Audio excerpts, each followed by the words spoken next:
back, virtual learners. This is another lesson of Too Good for Drugs. So we'll peek back at our last lesson was decision making. And we talked about the 4 steps of making a good decision.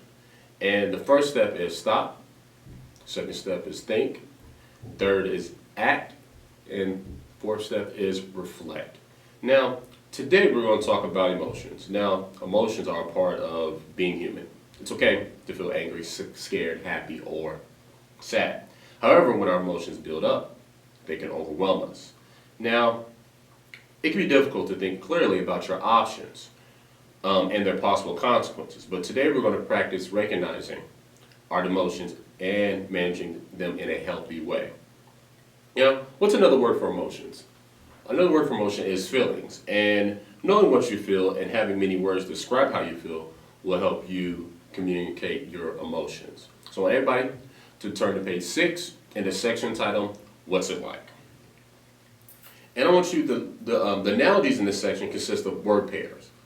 And look at the first pair and decide how the 2 words relate to each other and other items, and in other terms of the emotions. Then complete the second pair of the analogy with the word from the word bank. So we'll do the first one together. And it says, glad is the happy as blank is the sad. So for number 1, the answer is blue. Glad is the happy as blue is the sad. So for the next 2 through 7, try to match the analogies with the word pair. All right? Now that you can express your emotions and you are ready to identify your emotions, I want you to listen to the following scenario. Now, you are sitting on the sofa with your dad watching your favorite sports team on TV. They just won the game and they're going to the playoffs. You feel happy. Then your dad says you should invite your friends over to watch the playoffs. Order burgers and fries for everybody. You have a huge smile on your face and you're jumping up and down. You feel more than happy. You feel what? Another word for happy, you can say ecstatic or thrilled. Now think about this one.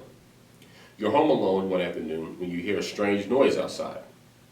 The hairs on the back of your neck are standing up. As you listen carefully, you find the source of noise. You feel scared, right?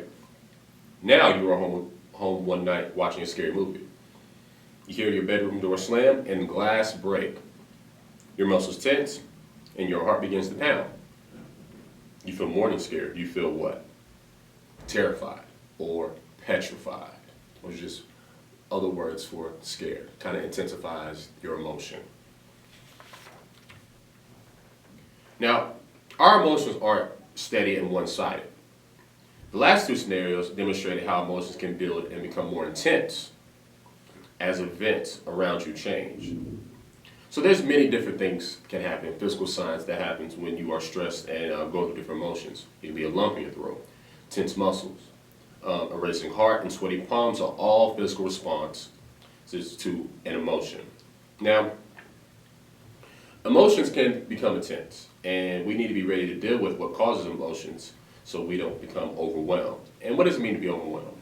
Overwhelmed is to be affected greatly by emotion or be taken over by something. So I want everybody to turn to page 7, and in a moment, we are going to read along a story of a 6th grader who's going through different emotions. And I will read part of the story and tell you where you need to move and read out loud what happens as you encounter each emotional situation. And along the way, pay attention to how to manage your emotions and what you gain or lose as a result. Now, today is starting out great. You studied hard and presented for your test in first period. At breakfast, your mom announces that your cousin, whom you haven't seen over a year, are coming over to visit. You spend the bus ride at school thinking about all the fun you're going to have with them. Walking into your first period class, you feel your heart racing with excitement, with a huge smile. You sit down and take the test. So on page 7, let's find out where you need to go. So we're going to go to space 10 in the science lab. Now, on space 10, it says it's hard to focus because your excitement overwhelms you. You do poorly on a test, and you don't get a good grade. Now, that's what happens when you don't have any emotions. Now, I want you all to look on space 4 on page 7, and it says You recognize your excitement and you take a deep breath before the test to help you focus. Congratulations, you get an A plus on the test. So that's what happens when you handle your emotions. Next, it's third period, time for your favorite subject of the day, PE. Your class is learning to line dance. You're not the best dancer, but you're having a good time trying. During the 2-foot stomp, you stomp on a classmate's toes. Then you slide left when you're supposed to slide right, and you stumble face first into your crush. Everyone laughs. You feel your face turn bright red, and your armpits start to sweat. You find out how to manage your embarrassment, so move to the gym, and move to space A, and look at space 2, and space 8.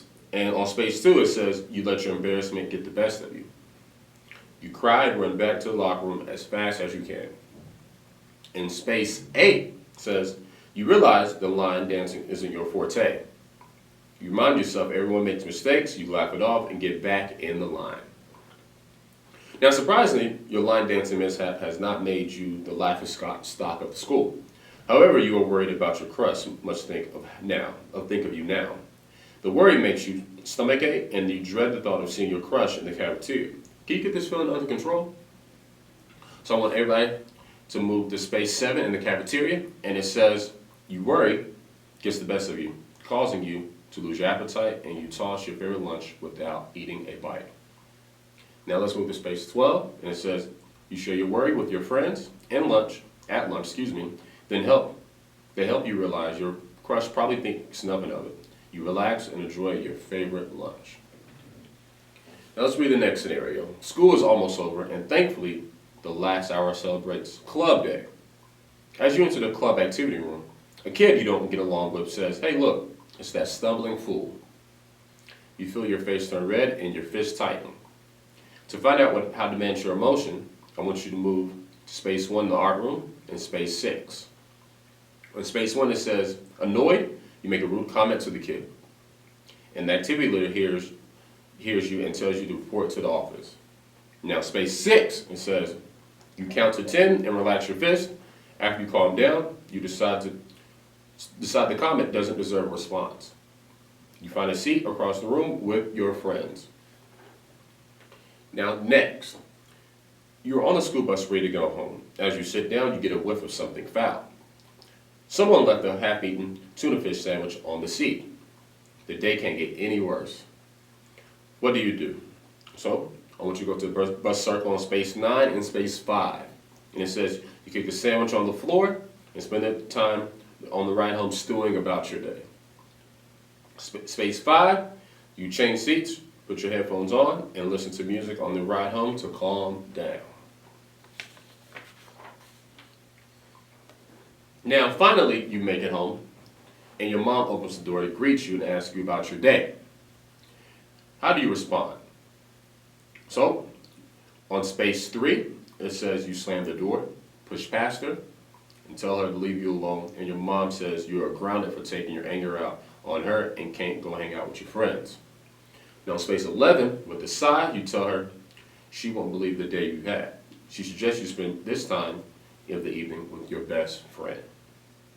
Now, as you can see throughout the story, you saw what happened when you wasn't able to manage your emotions and the consequences you dealt with, where you was able to handle your emotions and see how well everything went, how everything went. So,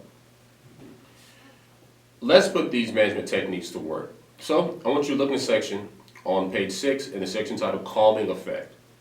Read each scenario and write down how you would manage your emotions so you can solve the problem or respond in a healthy way. So, I'll read these together. Now, number 1, you are hungry. It was a tough day playing sports. Coach treats the team to lunch. And when you receive your grilled chicken nuggets, you realize there's only one container of dipping sauce. They expect me to ration this with 10 nuggets. You are angry. How do you manage your anger and respond to the problem in a healthy way? Number 2, you're at the grocery store with your grandmother shopping for the holiday dinner. The store is packed. Your cart is loaded, and as you enter the checkout line, suddenly your grandma remembers she'd forgotten an item and leaves you in the line. You're up next, and your items are being scanned.